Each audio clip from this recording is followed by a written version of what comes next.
You and your family were interned during World War II. In fact, you were born in an internment camp in Poston, Arizona. Although obviously you were too young to remember the experience. Looking back, what can be learned from that experience in the war, and how has that impacted your public career? I was born in an internment camp in Poston, Arizona, and my parents actually met in camp and married in camp.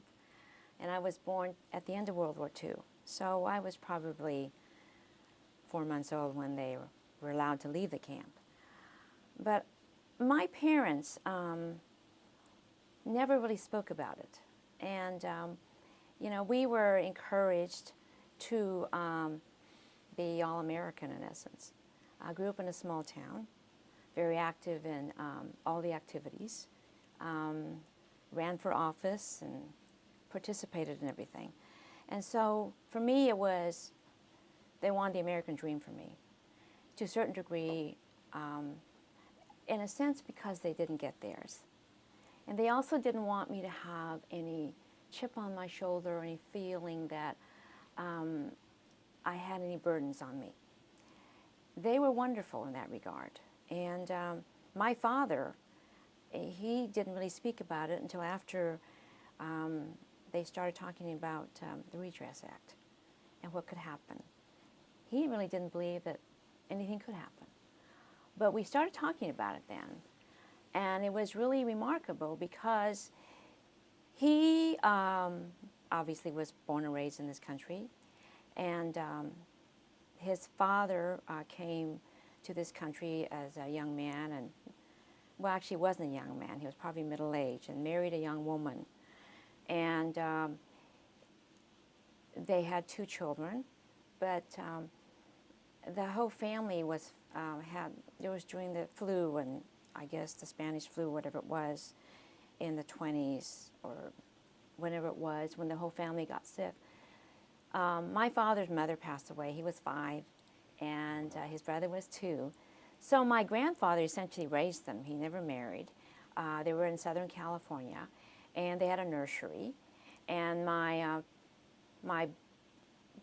uncle went off and served, and my father had a business. It was a seed business with a partner named Murphy, which I didn't even know about until I started reading his papers afterwards.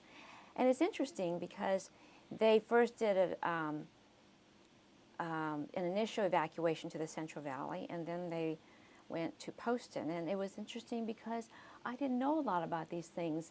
He filled me in on it, and after he passed away, I read his diary. But he felt he had to be with his father, so he couldn't serve. His brother went off to serve, and then he went to camp.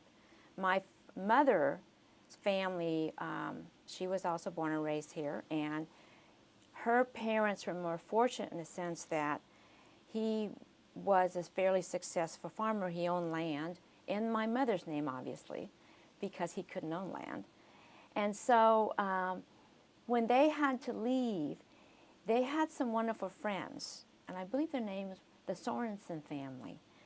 And my grandfather had an agreement with them.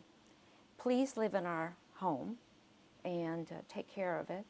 You can take all the profits from the farming, but just try to make sure that it's there when we come back. So they did. And I saw some interesting letters between my mother and the Sorensen family about crops and would you please, my mother would say, would write to them to ask them to purchase certain things that they couldn't get in camp. It was quite remarkable. I really didn't know any of this had happened.